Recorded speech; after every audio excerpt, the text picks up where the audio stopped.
The mockery begins. The massive shadow fell across Earth's moon like a dark omen. The Corvathian Grand Fleet had arrived without fanfare, simply materializing from hyperspace with the casual arrogance of a species that had never known defeat. 300 vessels of impossible size hung in perfect formation, each one dwarfing humanity's largest space stations.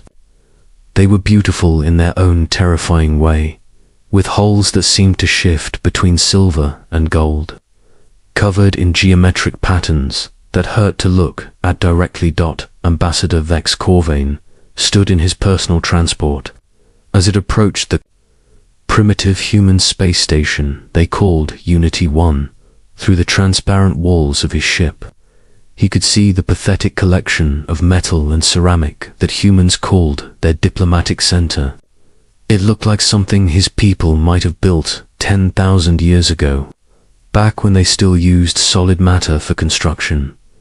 Dex was tall, even by Corvathian standards, nearly 3 meters in height, with the characteristic blue-green skin and silver eyes that marked him as nobility. His ceremonial robes shifted color with his mood, currently displaying the deep purple of supreme confidence. In his 7 centuries of life, he had delivered ultimatums to 73 different species across the galaxy. The result was always the same: fear, panic, desperate negotiations, and finally, inevitable surrender. The humans would be no different. They were young, barely 2 centuries since they had discovered faster-than-light travel.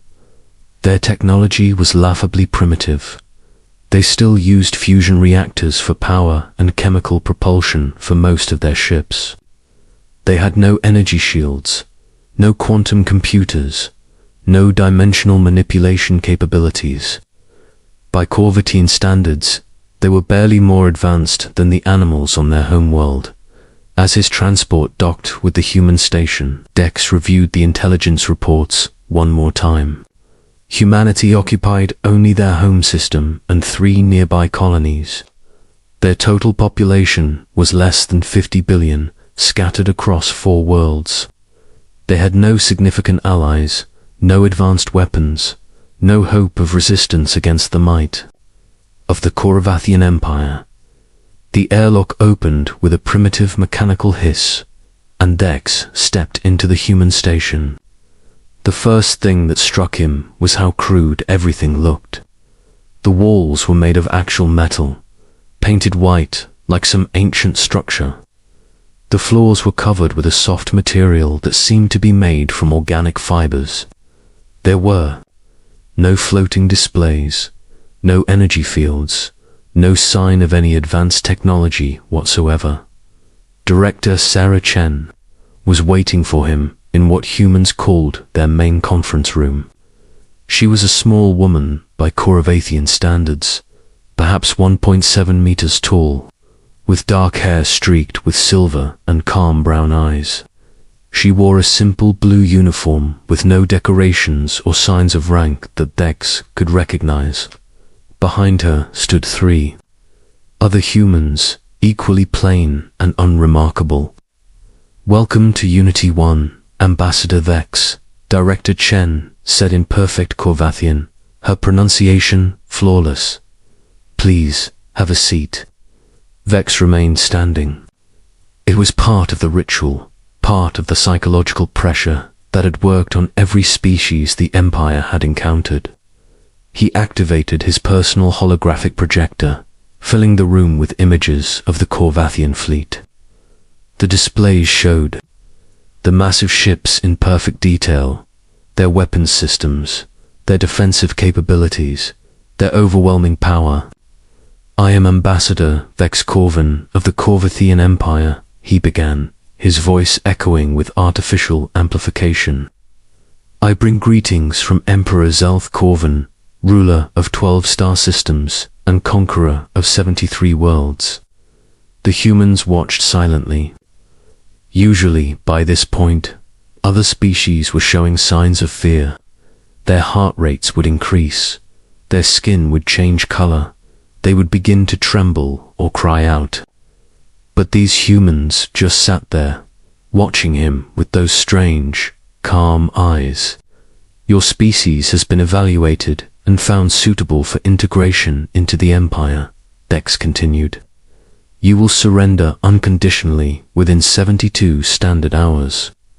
Your military forces will be disbanded. Your governments will be dissolved. Your population will be relocated to serve the greater glory of the Empire. He paused, waiting for the inevitable panic. This was usually when species began to beg, to offer desperate bargains, to plead for mercy. Instead, Director Chen picked up a simple white cup filled with some dark liquid and took a sip. Your alternative, Dex said, his voice growing harder, is complete annihilation. We have the power to turn your sun into a supernova, to crack your planets like eggs, to erase every trace of humanity from the galaxy. This is not a negotiation. This is your final ultimatum. Director Chen set down her cup and looked directly at him. Thank you for the message, Ambassador, she said quietly. We decline. Dex stared at her. In 7 centuries of diplomatic service, no species had ever responded with such simple, calm rejection. I don't think you understand, he said slowly. We have 300 warships. Each one carries enough firepower to destroy your largest cities. Your entire military couldn't damage a single one of our vessels. One of the humans behind Director Chen stepped forward. He was tall for his species, with silver hair and the bearing of a military officer. I'm Captain Marcus Webb, Commander of the Sol Defense Fleet, he said. We understand your capabilities perfectly, Ambassador. The question is, do you understand? Ours. Dex felt the first stirring of uncertainty he had experienced in decades. These humans were not reacting the way conquered species were supposed to react. They showed no fear, no desperation, no attempt to negotiate for better terms. You cannot be serious about fighting us, Dex said. We have conquered civilizations 1,000 times more advanced than yours. We have weapons that can manipulate reality itself. Director Chen stood up slowly. Despite her small size, her presence seemed to fill the room. Ambassador, let me be very clear. We are not afraid of you.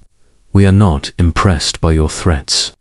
And we are absolutely not going to surrender. She walked to a window that looked out into space. Earth hung below them, blue and white and achingly beautiful. You see that planet down there? That's our home. Every human who has ever lived was born on that world, or came from people who were born there. We have survived ice ages, plagues, asteroid impacts, and wars that lasted centuries. We have faced extinction 12 times and always found a way to survive. She turned back to face him. Do you really think we're going to give up just because you have bigger ships? Vex felt something he had never experienced during an ultimatum delivery. Real uncertainty. These humans were not behaving according to any pattern he understood.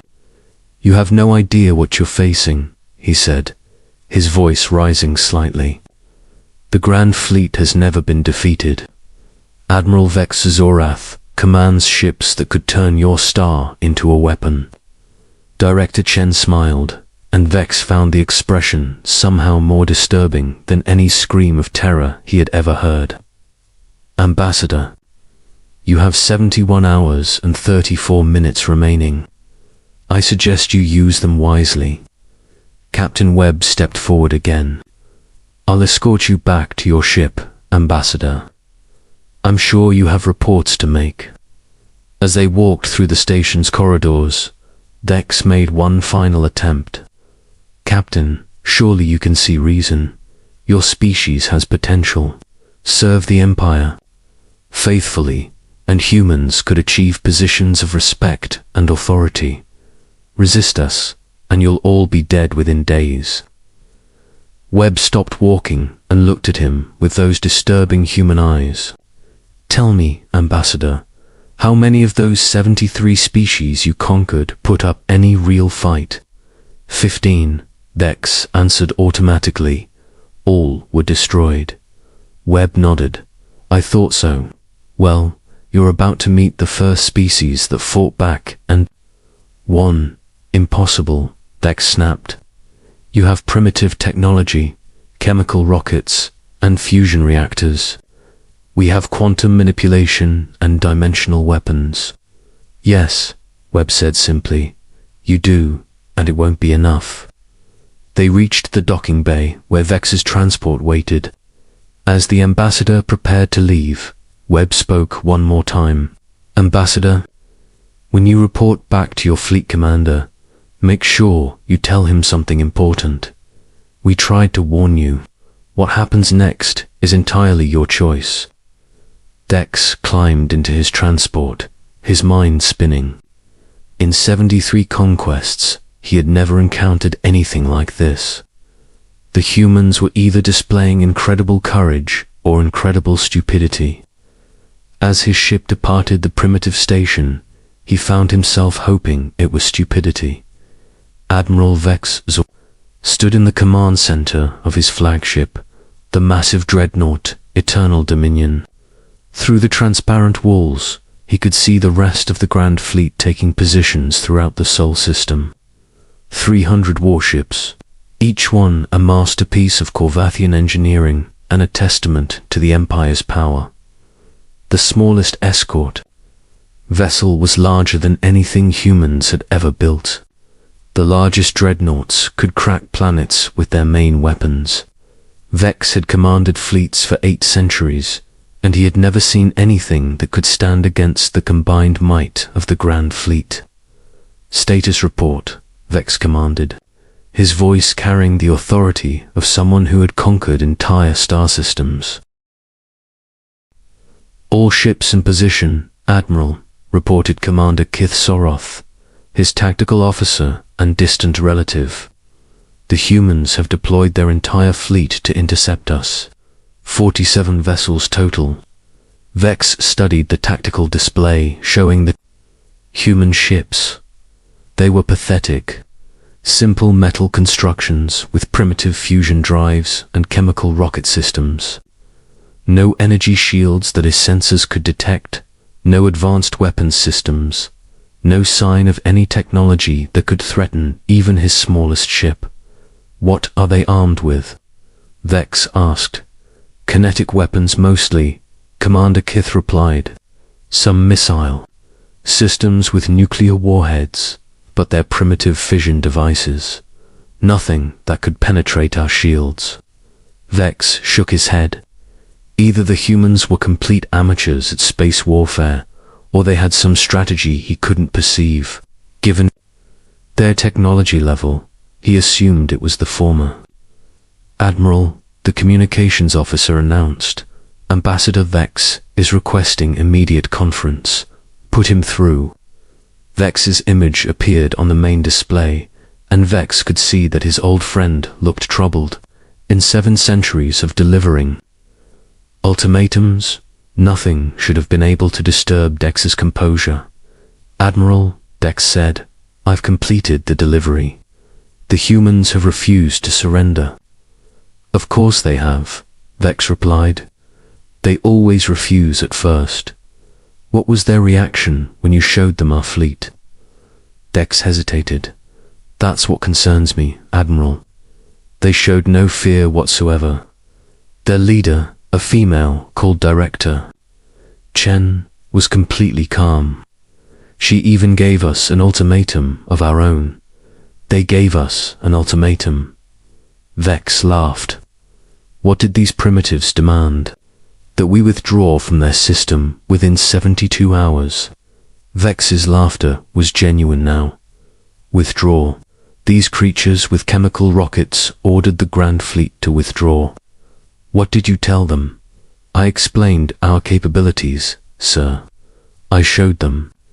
The fleet displays made clear what would happen if they resisted. Vex paused. Admiral, they didn't care. They acted like they expected to win.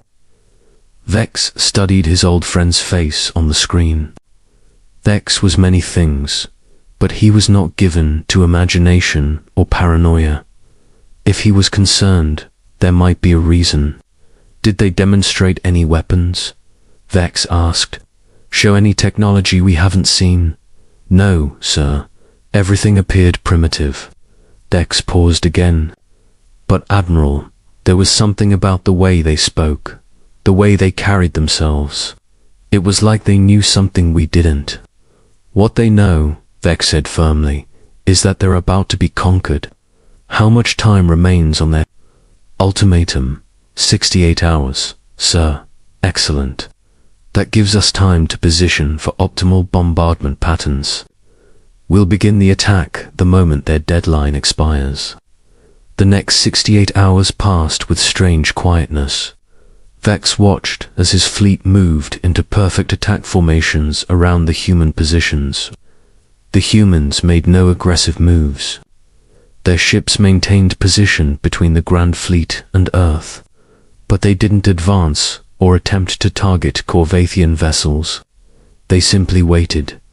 It was the most unusual pre-battle behavior Vex had ever witnessed.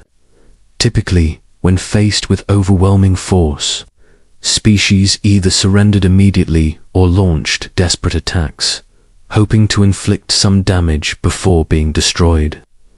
The humans did neither. They just waited, as if they had all the time in the universe. Admiral, the communications officer announced, we're receiving a transmission from the human fleet. Let's hear what they have to say. The main display showed a human male in a simple blue uniform. He appeared to be standing on the bridge of one of their primitive ships. Behind him, Vex could see other humans working at basic control stations. I'm Captain Marcus Webb of the Sol Defense Fleet, the human said. Am I speaking to the commander of the invading fleet? You are, Vex replied. I am Admiral Vex Zorath of the Grand Fleet. Your ultimatum deadline has expired. You have one final an opportunity to surrender before we demonstrate the futility of resistance. Webb smiled, and Vex found the expression oddly unsettling. Admiral, your 72-hour deadline expired 6 minutes ago. You are now in violation of our territorial sovereignty. I am ordering you to withdraw immediately. You're ordering me? Vex couldn't believe what he was hearing. Human, do you see my fleet? 300 warships, each one capable of destroying your largest cities, and you're giving me orders? Yes, Webb said calmly. I am. Because, unlike you, Admiral, I know what's about to happen next. What's about to happen, Vex said, is the complete annihilation of your species. Webb shook his head. No, Admiral. What's about to happen is that you're going to attack us with everything you have. And then you're going to discover why humanity never retreats, never surrenders, and never forgives. Asterisk. The reckoning Admiral Vex Zoroth stared at the human on his display screen, trying to understand the source of their impossible confidence. Captain. Webb stood calmly on his primitive bridge, showing no sign of fear or desperation. Behind him, human crew members went about their duties with the same unsettling composure. You're bluffing, Vex said finally. You have 47 ships against 300. You have primitive technology against the most advanced weapons in the galaxy. This isn't courage, Captain. This is suicide. Webb's smile never wavered. Admiral, I'm going to make this very simple for you. In 30 seconds, I'm going to order my fleet to open fire. When that happens, you'll have exactly one chance to surrender before we destroy every ship in your fleet. Vex felt his heart skip a beat. The human spoke with such absolute certainty that for a moment, doubt crept into his mind. Then training and experience reasserted themselves. This was psychological warfare, nothing more. A desperate attempt to make him hesitate. "You'll give us a chance to surrender," Vex said. "You have 47 primitive ships against the Grand Fleet, and you think we'll surrender to you?" "I'm hoping you will," Webb replied, "because the alternative is going to be very unpleasant for everyone involved." "You're insane." "Maybe," Webb said. "We'll find out in 10 seconds. Vex cut the transmission and turned to his weapons officer. "All ships, prepare to fire. Target their flagship first. Let's end this delusion quickly. 5 seconds, to optimal firing range, Admiral," the tactical officer reported. Vex watched the countdown on his display. In moments, this bizarre conversation would be over. The human fleet would be debris, and Earth would burn. It would be another victory for the Empire, though perhaps the strangest one in his long career. "Admiral," the sensor officer called out. "Suddenly, I'm reading massive energy signatures from the human ships." "What kind of signatures?" "I'm not sure, sir. They're unlike anything in our databases." Vex frowned. "Are they powering weapons?" "Unknown, sir. The readings don't match any." "Known weapon system." "Sir," the weapons officer announced, "we're in optimal firing range." Vex looked at the human fleet on his tactical display.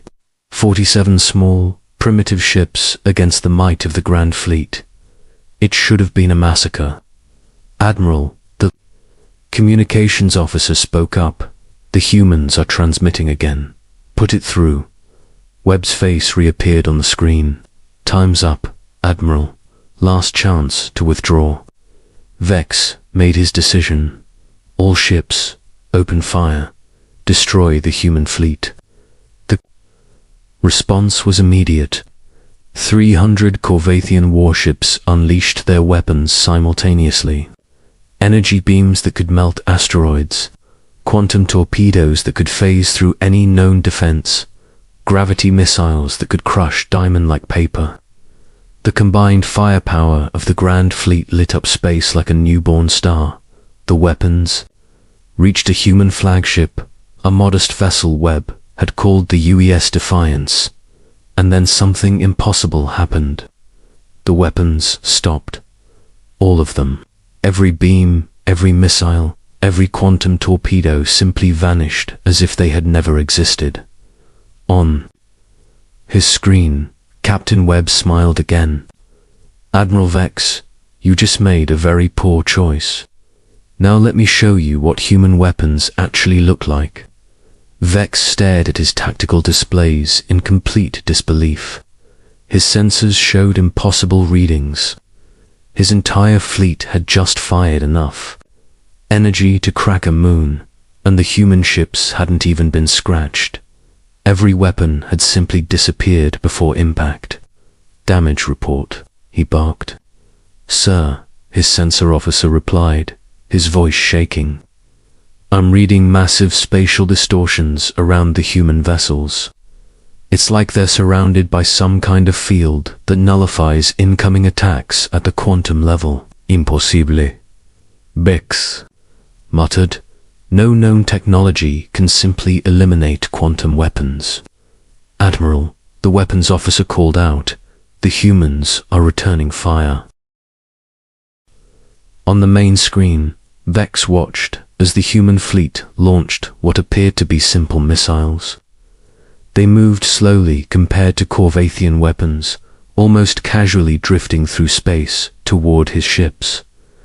There were only a few dozen of them, nothing that should threaten his massive fleet.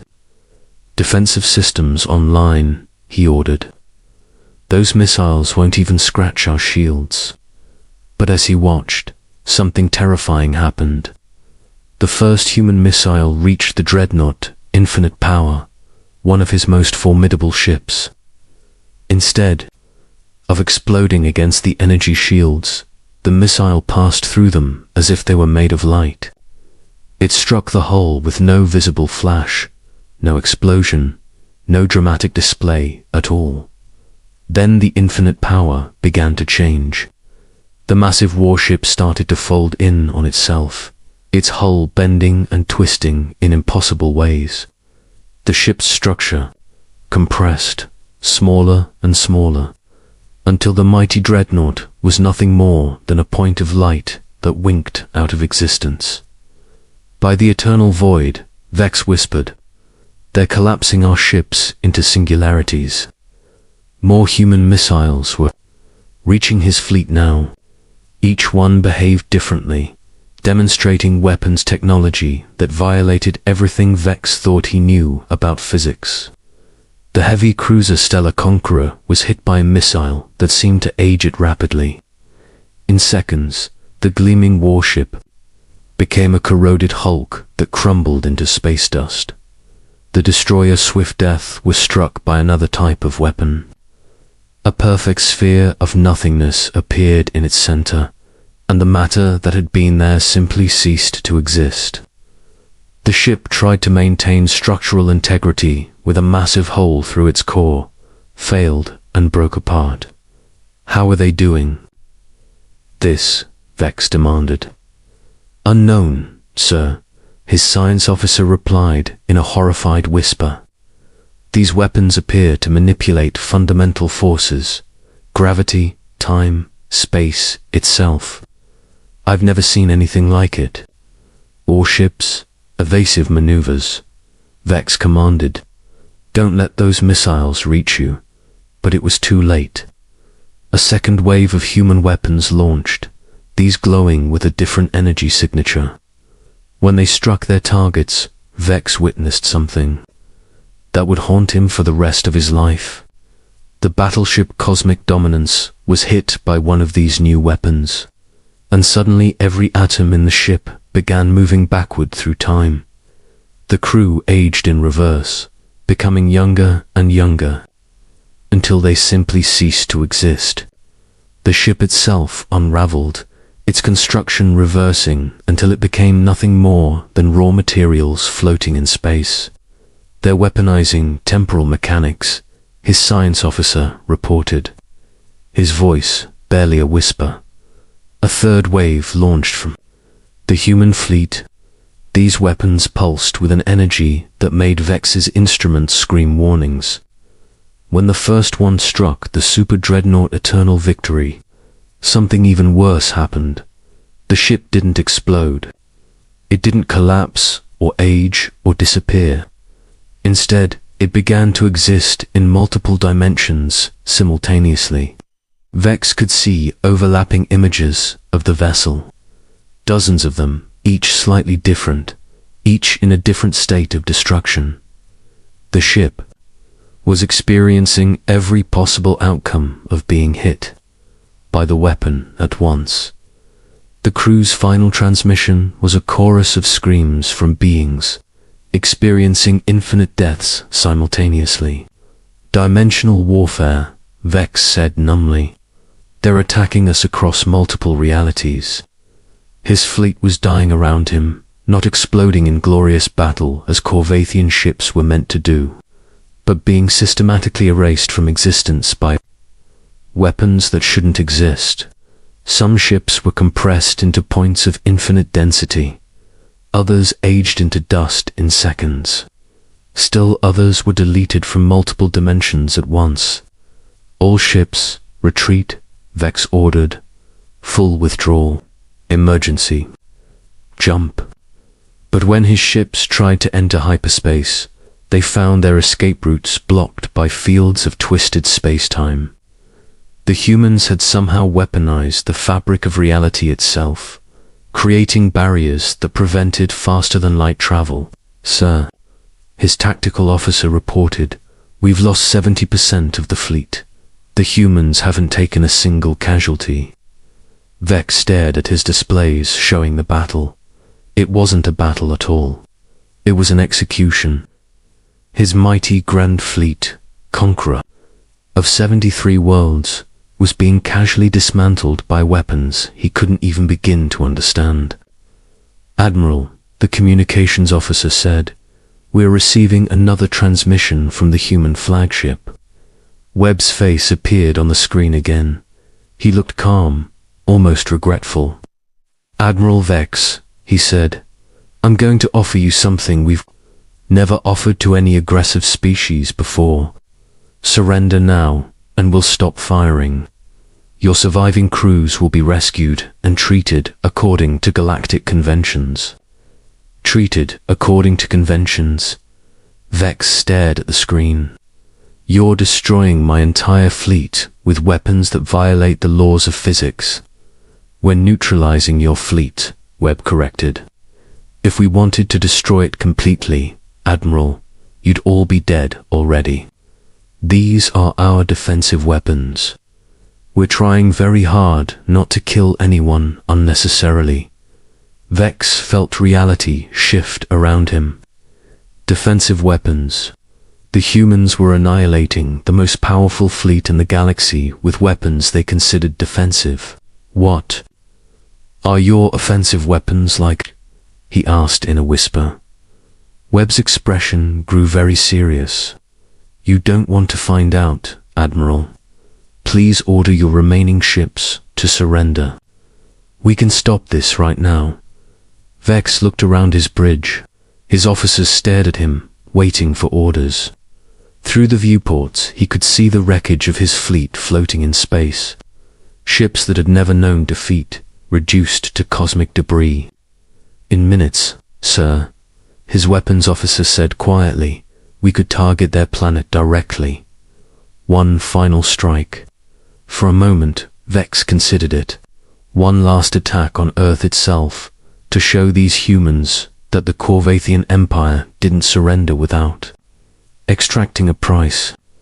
Admiral Webb said, as if reading his thoughts, "I strongly advise against targeting our planet.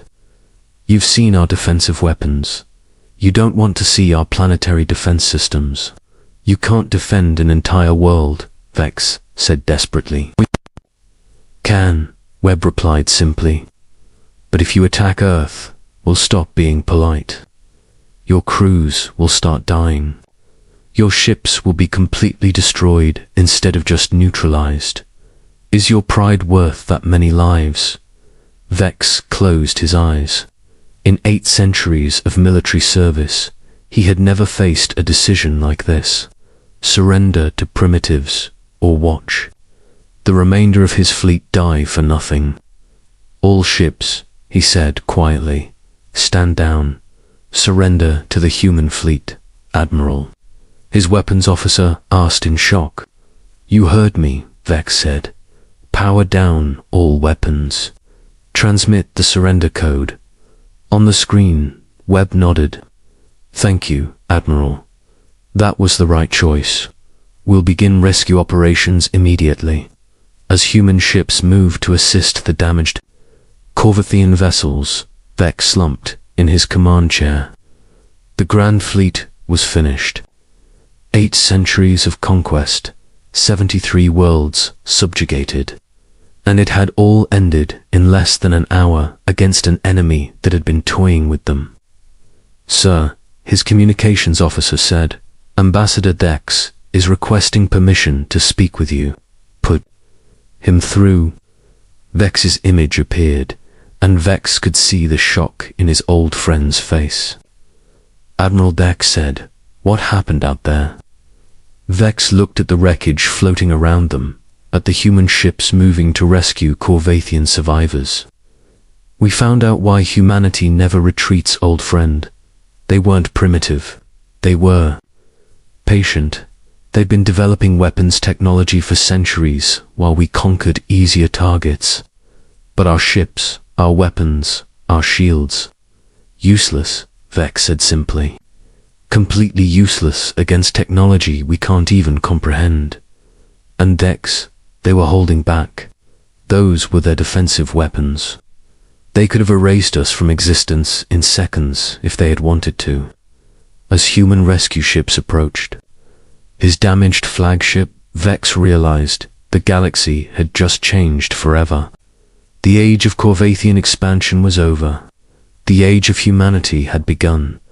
And somewhere in the back of his mind, he wondered what other primitive species might be quietly developing technologies beyond imagination, waiting patiently for the right moment to reveal what they were truly capable of.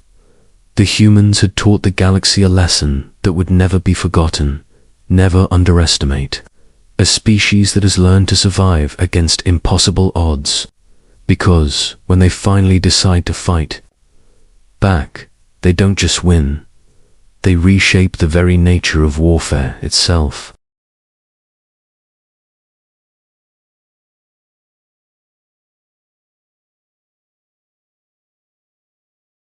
First contact. The day the skies darkened over every major city on Earth was the day humanity realized it was no longer alone in the universe. It was a Tuesday, unremarkable in every way until the massive ships appeared, hovering silently above the skylines of New York, London, Beijing, Moscow, and dozens of other metropolitan centers. Dr. Elena Reyes, lead cynobiologist at NASA, stared at the screens in mission control, her coffee forgotten in her hand. "My God," she whispered, watching as the alien vessels maintained their positions, seemingly waiting. "Dr. Reyes," a voice crackled through her earpiece, "the President needs you in the Situation Room. Now." As Elena rushed through the corridors of the White House, her mind raced with possibilities. First contact. The moment scientists like her had dreamed of for centuries. But as she entered the Situation Room, the grim faces that greeted her suggested this wasn't going to be the joyous occasion she'd imagined. President Amelia Chen stood at the head of the table, her normally composed demeanor showing signs of strain. "Dr. Reyes, what are we dealing with here?" Elena took a deep breath. "Madam President, based on the limited data we've gathered, these ships are far beyond our technological capabilities. Their method of arrival suggests mastery of faster-than-light travel, and their ability to bypass our detection systems is concerning." The Secretary of Defense, a gruff man named General Harrison, interjected. "Can we fight them?" Elena shook her head. "With what we have, it would be like throwing rocks at a tank." The room fell silent, the weight of humanity's vulnerability settling on everyone's shoulders. Suddenly, every screen in the room flickered to life.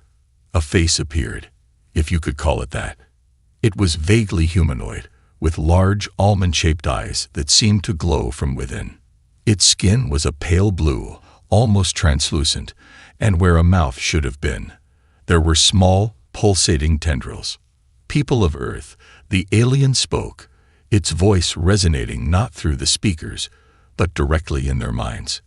"We are the Zarkov. We come seeking alliance." The room erupted in a flurry of whispers and exclamations. President Chen raised her hand, silencing everyone. "Why have you come to Earth?" she asked, her voice steady despite the extraordinary circumstances. The alien's eyes seemed to flicker with something akin to fear. "We face a threat that endangers not just our species, but all sentient life in the galaxy. We have traveled far, seeking allies in this fight. Your world, hidden on the fringes of the galaxy, may be our last hope." Elena felt a chill run down her spine. What could possibly threaten a civilization capable of such advanced technology? Over the next few hours, as the world held its collective breath, the Zarkov shared their story. A parasitic race known as the Void Eaters had been consuming entire planets, assimilating all life forms into their hive mind. The Zarkov had been fighting a losing battle for centuries, watching as world after world fell to this insidious enemy. "But why us?" General Harrison demanded. "We're centuries behind you technologically. What can we possibly offer?" The alien's response was unexpected. "You possess something unique in the galaxy: unpredictability. Your species' ability to innovate, to think outside established patterns, is unparalleled. We believe this might be the key to defeating the Void Eaters." As the gravity of the situation sank in, Elena found herself volunteering to be part of the first diplomatic team to board the Zarkov ship. Alongside her were Captain Michael Jong, a decorated Air Force pilot, and Dr. Aisha Okafor, a brilliant quantum physicist. As they prepared to depart, Elena caught sight of the crowds gathering outside the White House gates. Fear, excitement, and wonder were etched on every face. She realized that humanity stood on the precipice of a new era, one that would test their resilience, ingenuity, and courage like never before. The shuttle ride to the Zarkov mothership was surreal.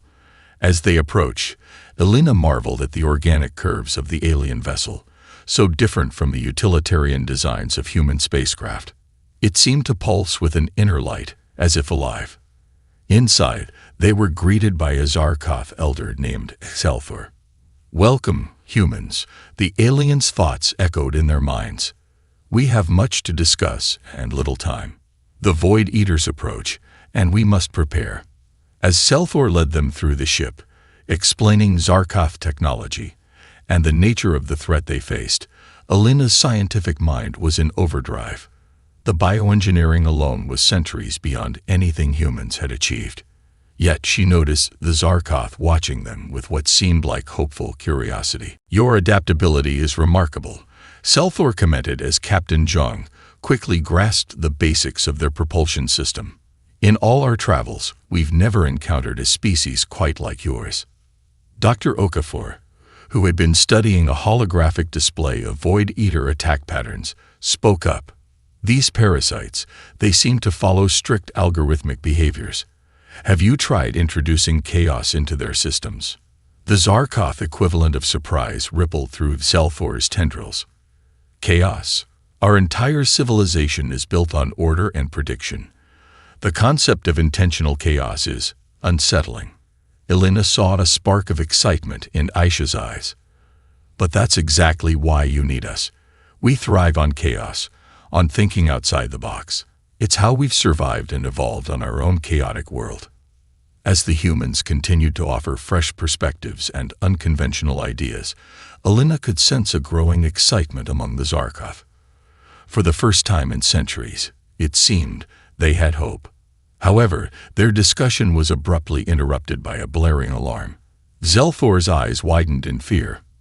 "They're here. The Void Eaters have found us." The ship shuddered as something massive emerged from hyperspace nearby. Through the viewscreen, Elena saw a sight that would haunt her dreams for years to come, a writhing mass of darkness, punctuated by millions of glowing, hungry eyes.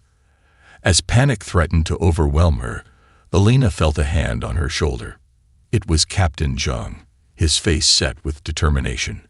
"Well, doctors," he said with a grim smile, "looks like it's time to put our human unpredictability to the test." In that moment, facing an enemy that threatened not just humanity but all life in the galaxy, Elena realized that this was what they had been preparing for all along. Every challenge humans had faced, every obstacle overcome, it had all led to this moment. With a deep breath, she turned to Selthor. "All right," she said, her voice steadier than she felt. "Show us everything you know about these Void Eaters. It's time for humanity to do what it does best: adapt, overcome, and defy the odds." As they raced to formulate a plan, the Void Eaters loomed ever closer. The fate of Earth, the Zarkov, and countless other civilizations now rested in human hands. The ultimate test of humanity's potential had begun, and failure was not an option. The Alliance. The Zarkov mothership shuddered as the first wave of Void Eater attacks hit their shields. Inside the command center, Dr. Elena Reyes, Captain Michael Jong, and Dr. Aisha Okafor huddled with Selthor and other Zarkov leaders, frantically working on a plan. "Our shields won't hold for long," Selthor's thoughts echoed, tinged with desperation. "We need a solution, now." Elena's mind raced. "Aisha, you mentioned introducing chaos into their systems. What exactly did you have in mind?" The quantum physicist's eyes lit up. "The Void Eaters operate on strict patterns, right? What if we could disrupt those patterns with random quantum fluctuations?" Captain Jung nodded. "Like jamming a radio signal, but on a quantum level." The Zarkov looked at each other, their tendrils writhing in what Alina had come to recognize as confusion. But how would we generate such fluctuations? Selthor asked. Aisha grinned. With a quantum eraser experiment, scaled up to massive proportions. We'd need to modify your shield generators to emit entangled particles. As Aisha explained her theory, Alina marveled at how quickly humans and Zarkoth were learning to work together. The aliens' advanced technology combined with human creativity was proving to be a formidable combination. Hours passed in a blur of frantic activity. The ship rocked with each Void Eater assault, but slowly a plan took shape.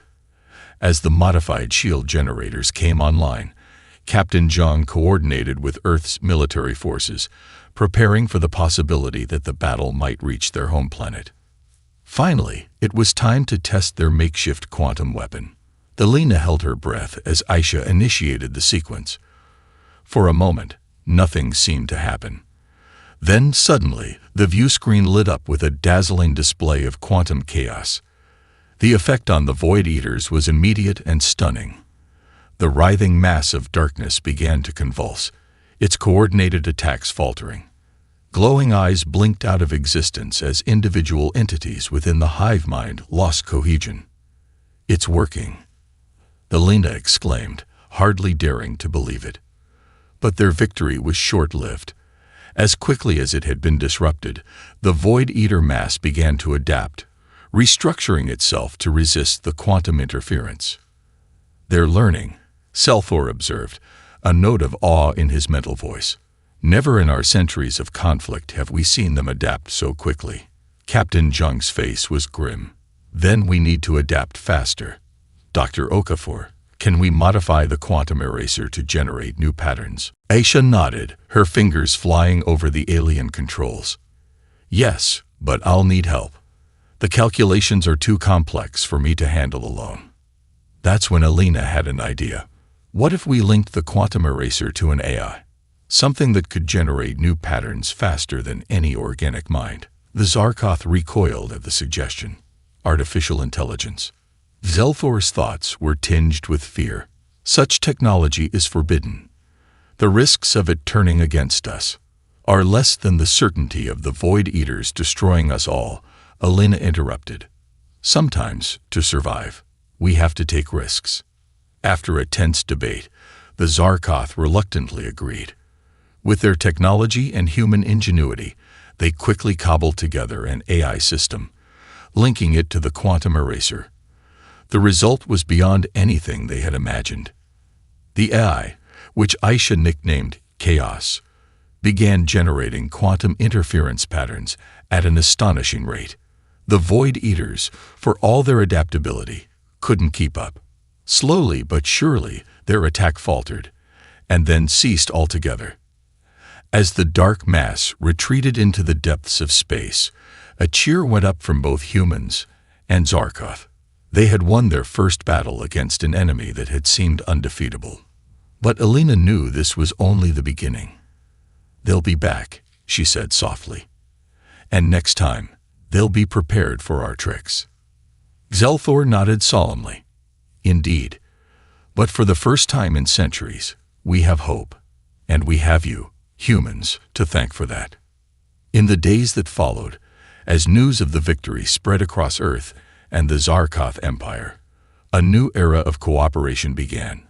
The Yuvan hastily convened a special session to formalize an alliance with the Zarkoth, while scientists and engineers from both species worked tirelessly to combine their knowledge and technologies. Alina found herself at the heart of this whirlwind of activity. As she coordinated research teams and acted as a liaison between human and Zarkoth scientists, she was constantly amazed by the rapid progress they were making. One afternoon, as she was reviewing plans for a joint human-Zarkoth space station, Captain Zhang approached her. Dr. Reyes, he said, his usually stoic face showing signs of excitement. I think you'll want to see this. He led her to a hangar where a sleek new spacecraft stood. It was clearly of Zarkoth design, but Alina could see human influences in its structure. The Zarkoth call it the Harmony, Zhang explained. It's the first ship built by our joint efforts. faster, more maneuverable, and better armed than anything either of our species has produced before.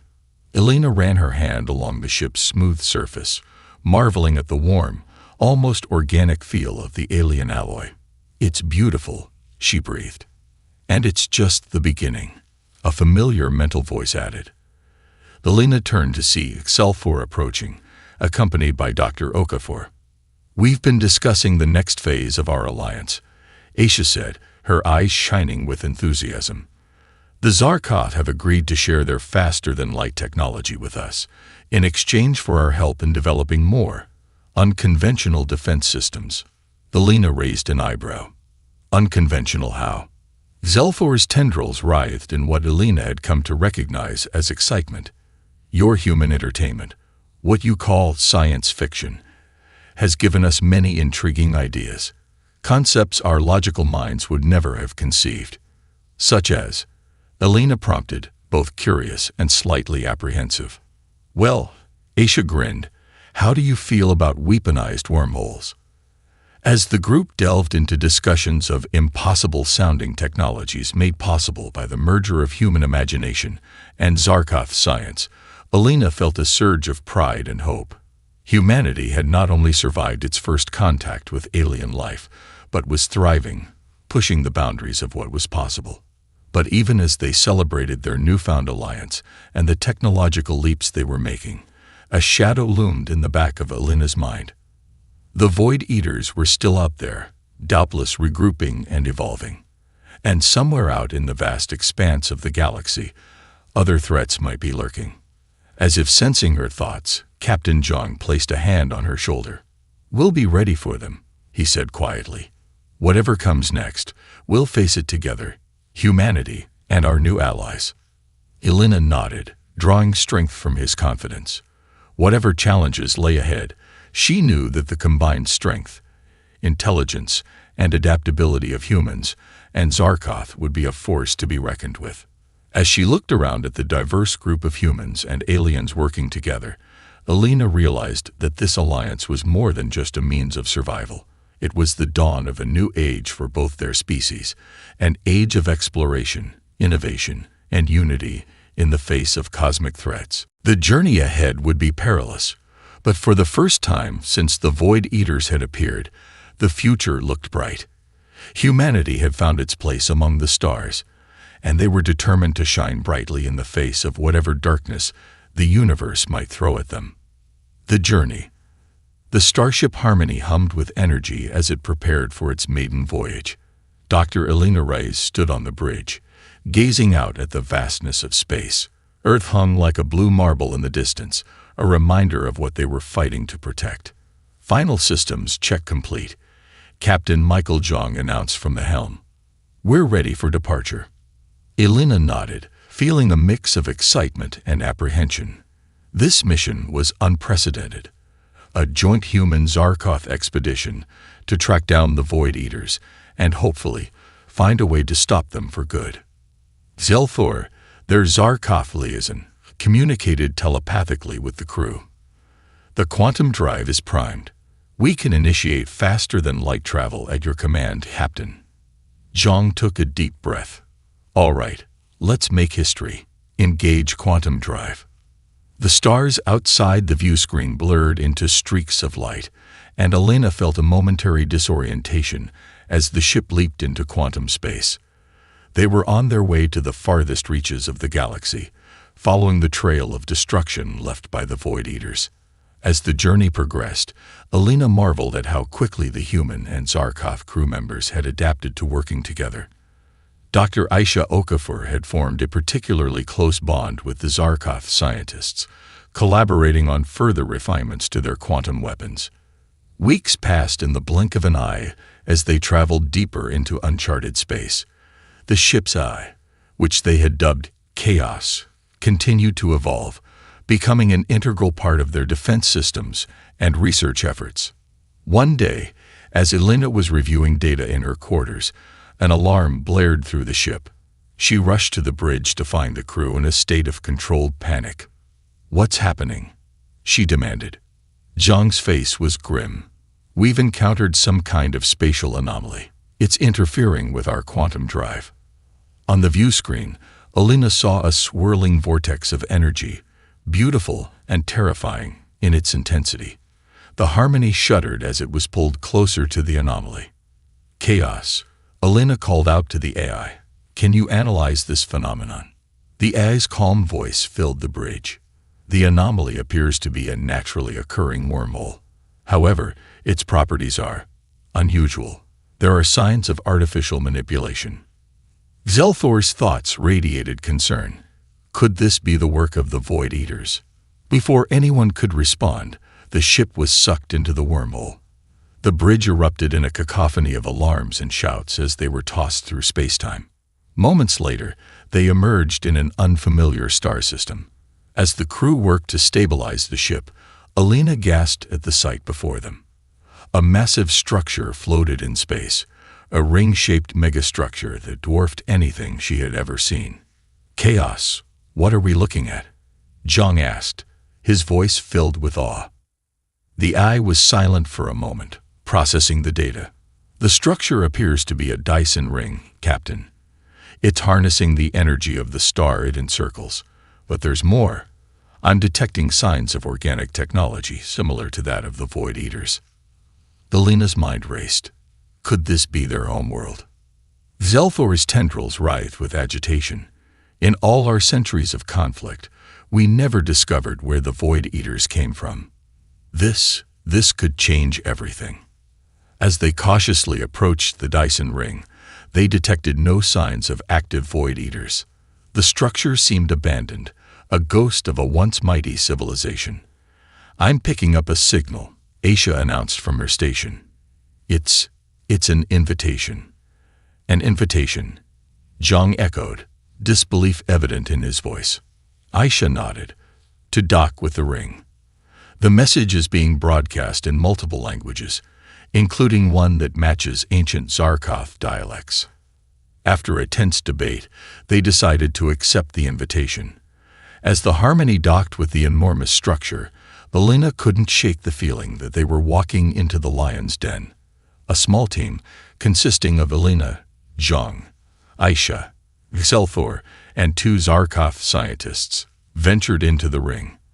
The corridors they walked through were a bizarre fusion of organic and mechanical technology, pulsing with an eerie bioluminescence.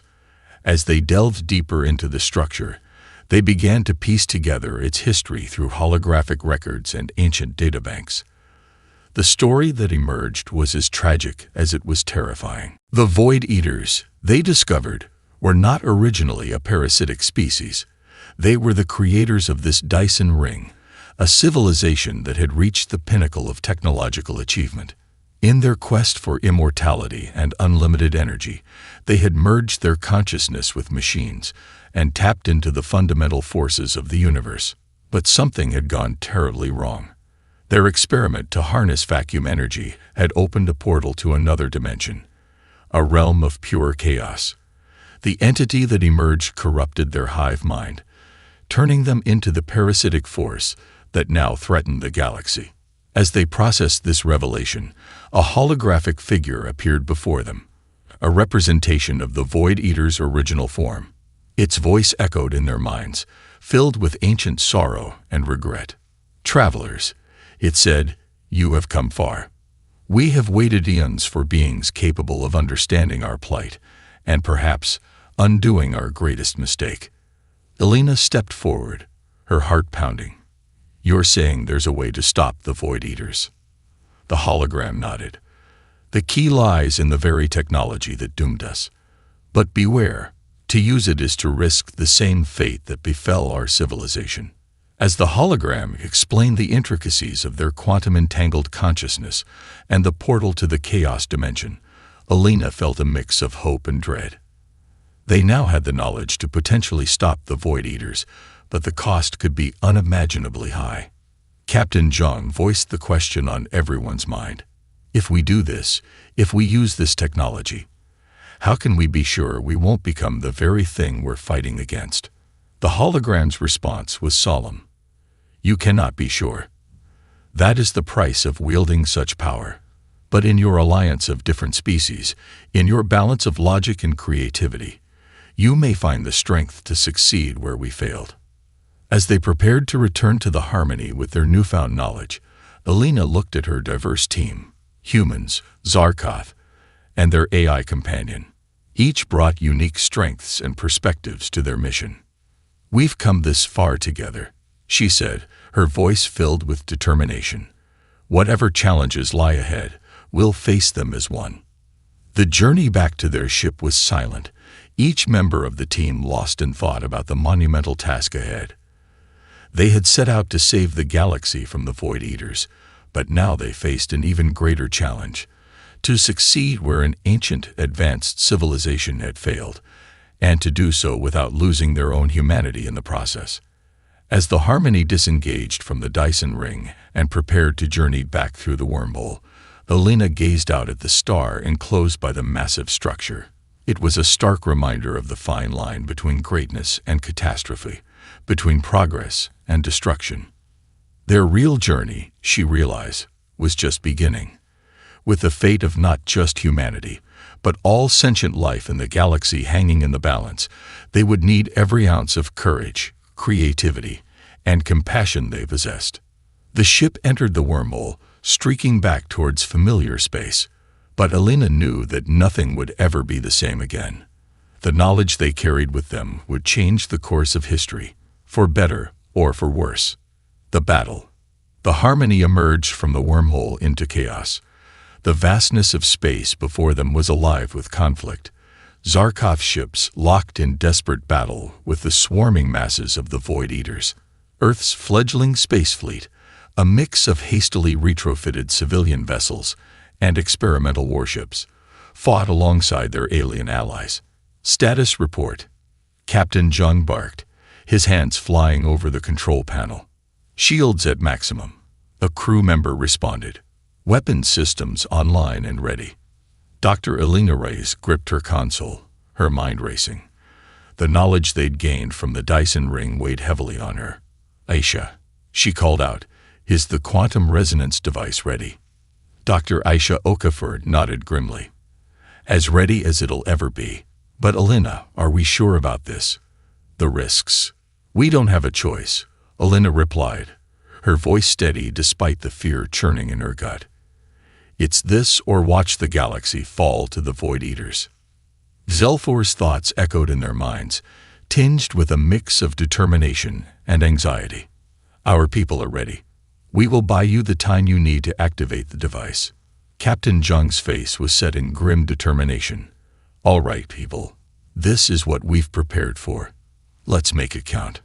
The Harmony plunged into the fray, its advanced weapons tearing through the Void Eater swarms. Alina marveled at the seamless coordination between the human and Zarkov crew members. Months of working together had forged them into a formidable team. As they fought their way towards the heart of the Void Eater armada, Alina and Aisha worked feverishly to fine-tune the quantum resonance device. Based on the technology they'd discovered in the Dyson ring, it was designed to unravel the quantum entanglement that held the Void Eater hive mind together. "Chaos," Alina called out to the ship's AI. "Run another simulation. We need to be absolutely certain this won't backfire." The AI's calm voice contrasted sharply with the chaos of battle surrounding them. "Simulation complete. Success probability 68.3%. Caution. Variables remain that cannot be accurately predicted." Alina exchanged a look with Aisha. It wasn't certainty, but it was the best they could hope for.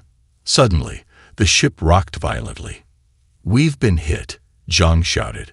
"Starboard shields down to 30%.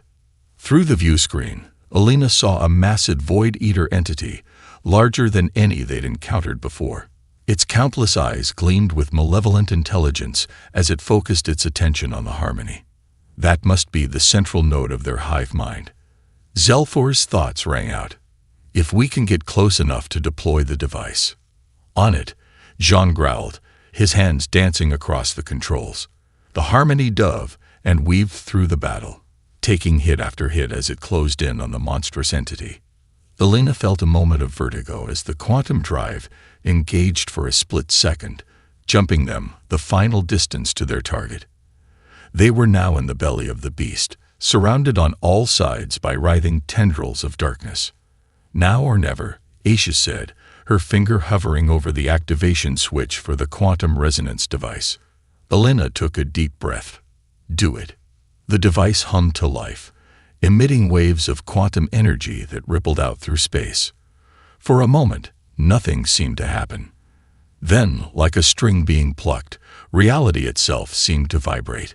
The effect on the Void Eaters was immediate and catastrophic. The swarms began to break apart, individual entities spinning off into space as the quantum entanglement holding them together unraveled. But the victory was short-lived. As the wave of energy reached the central node, it seemed to absorb the attack, growing larger and more terrible with each passing second. It's adapting, Aisha cried out. The quantum resonance is making it stronger. Elena's mind raced. They had one chance left, but it was risky beyond measure. Chaos, she called out. We need to invert the quantum field. Can you calculate the necessary adjustments? Affirmative, the AI responded. But Dr. Reyes, I must warn you. Inverting the field at this proximity could have unpredictable effects on organic matter, including the crew. Elena looked around at her teammates, human, Zarkoth, and AI alike. They had come so far together, risked everything. We knew the risks when we started this mission, she said softly. Then, louder, do it, chaos. Invert the field. The ship shuddered as the quantum resonance device recalibrated. The air itself seemed to thicken, and Elena felt a strange tingling sensation throughout her body. Outside, the massive Void Eater entity began to convulse. Its form twisted and warped, as if being torn apart from the inside. But as it disintegrated, tendrils of dark energy began to seep into the harmony through microscopic breaches in the hull. Hull integrity failing, Chaos announced, its usual calm voice now tinged with urgency. Void Eater essence detected on board. Crew vital signs fluctuating. Elena watched in horror as the dark tendrils began to wrap around her crewmates. Aisha screamed as the darkness touched her skin, her body beginning to blur at the edges as if losing cohesion. Zelfor's mental voice, usually so controlled, was filled with panic. It's trying to assimilate us, just like it did to the creators of the Dyson ring.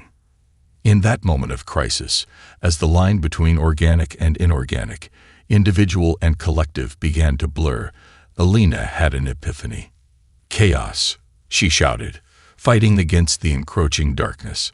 The Void Eaters are a corrupted hive mind, but we, humans, Zarkoth, and you, we're a true collective. Different, but united. Use that. Use our connection. For a split second, nothing happened. Then, Elena felt a surge of something.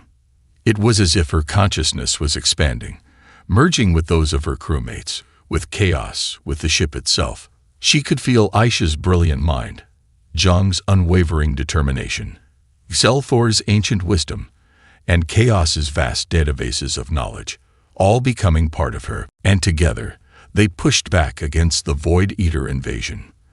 Their combined will, amplified by the inverted quantum field, became a force of creation rather than destruction. The dark tendrils began to recede, not just from the ship, but from the space around them. Through the view screen, Elena, or the collective entity that Elena was now part of, watched as the Void Eater armada dissolved. But instead of dissipating into nothingness, the energy reformed into countless points of light. Individual consciousnesses freed from the corrupted hive mind. As the light of a new dawn broke over the battlefield, the inverted quantum field began to fade. Elena felt herself being gently disentangled from the collective consciousness, returning to her individual self. Around her, her crewmates were going through the same process, looks of wonder and exhaustion on their faces. Did we do it? Aisha asked, her voice hoarse. Captain Zhang, looking out at the now peaceful expanse of space, nodded slowly. I think we did. We won. But as the initial euphoria of victory washed over them, Alina realized that this was more than just the end of a battle. In those moments of collective consciousness, of unity not just between species, but between organic and artificial intelligence, they had glimpsed something profound, a new potential for life in the universe. As the Harmony limped back towards Earth, its crew forever changed by their experience, Alina knew that the real work was just beginning. They had saved the galaxy, yes, but more than that, they had opened the door to a new stage of evolution, one where the barriers between individual and collective, between different species and even different forms of intelligence, could be bridged. The journey home would be long and the future uncertain. But as Alina looked at her diverse crew, at the stars streaking past the view screen, she felt a sense of hope and anticipation. Whatever challenges lay ahead, they would face them together. As one humanity, one united galaxy. A new era. The sight of Earth, a blue marble suspended in the vastness of space, brought tears to Dr. Alina Rey's eyes. After months of intergalactic battle and a journey that had taken them to the edge of known space and beyond, the Harmony was finally home. As they entered Earth's orbit, Alina marveled at the changes visible even from space. Massive orbital structures dotted the planet's surroundings, joint human Zarkov space stations, shipyards, and research facilities.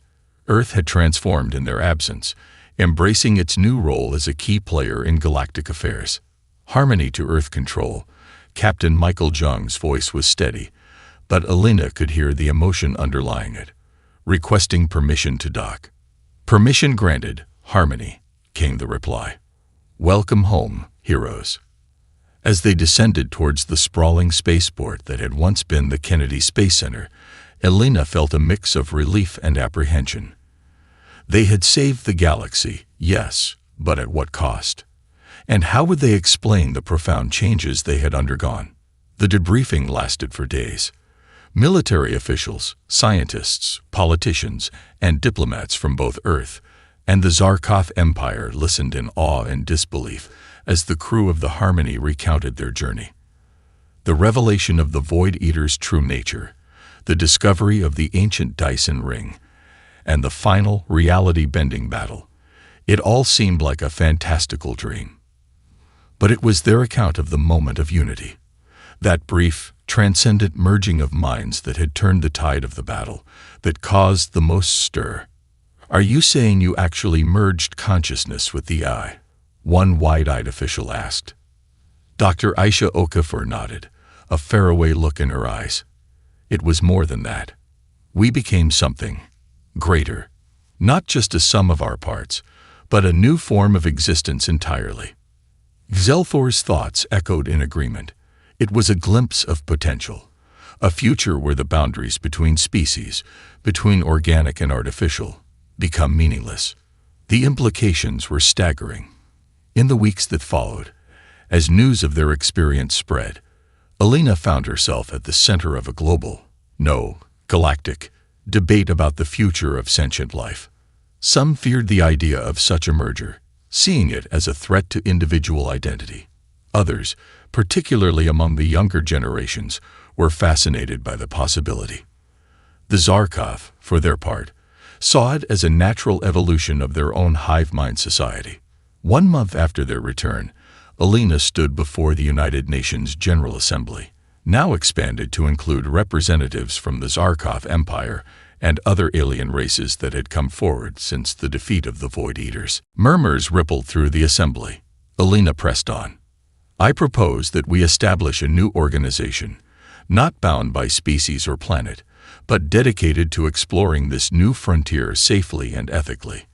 A collective of the best minds from every corner of the galaxy, working together to understand and harness this power for the benefit of all." The debate that followed was intense, but in the end, the assembly voted overwhelmingly in favor of Alina's proposal. The Galactic Union of Cognition and Harmony, GUCH, was born. In the years that followed, progress was both rapid and cautious. Under strict ethical guidelines, volunteers from various species underwent controlled mind-merging experiments. The results were groundbreaking. New scientific discoveries, unprecedented diplomatic breakthroughs, and solutions to problems that had plagued civilizations for millennia. Elena watched with pride as the first wave of harmonized individuals, those who had undergone the merging process, began to take on leadership roles across the galaxy. Their unique perspective, blending multiple viewpoints and types of intelligence, proved invaluable in navigating the complex challenges of a multi-species civilization. But it wasn't all smooth sailing. There were those who resisted the change, fearing a loss of individuality or cultural identity. Extremist groups on various planets, including Earth, protested against what they saw as the homogenization of the galaxy. 10 years after the defeat of the Void Eaters, Elena stood on the observation deck of Unity Station, a massive structure orbiting a neutral point between Earth and the Zarkov homeworld. Beside her stood Captain Zhang, Aisha, Selthor, and a holographic projection of Chaos, the original team that had started it all. "Did you ever imagine it would turn out like this?" Aisha asked, gesturing at the bustling station around them, where humans worked alongside a dozen alien species and advanced AIs. Elena shook her head, smiling. "Never in my wildest dreams. But then again, that's always been humanity's strength, hasn't it? Imagining the impossible, and then making it reality." Zelthor's thoughts were tinged with amusement. "Indeed, your species' unpredictability continues to astound us. You've changed the course of galactic history." "We all did," Elena corrected gently. "Humans, Zarkoth, AIs, we're in this together now." As if to underscore her point, a group of young cadets walked by. A mixed team of humans, Zarkoth, and other aliens, all wearing the uniform of the newly formed Galactic Exploration Corps. Captain Zhang chuckled. "Look at them. The future of the galaxy, right there." Elena nodded, feeling a swell of emotion. They had faced the darkness of the Void Eaters and emerged not just victorious, but transformed. The road ahead was long and undoubtedly filled with new challenges, but for the first time in history, the sentient beings of the galaxy were truly united. As she looked out at the star-filled expanse before them, Elena felt a sense of boundless possibility. Humanity had found its place among the stars, not as conquerors or subjects, but as partners in a grand cosmic adventure. The threat that had nearly destroyed them had instead propelled them into a new era of exploration, understanding, and growth. And whatever the future held, they would face it together, as one galaxy, one people, united in harmony.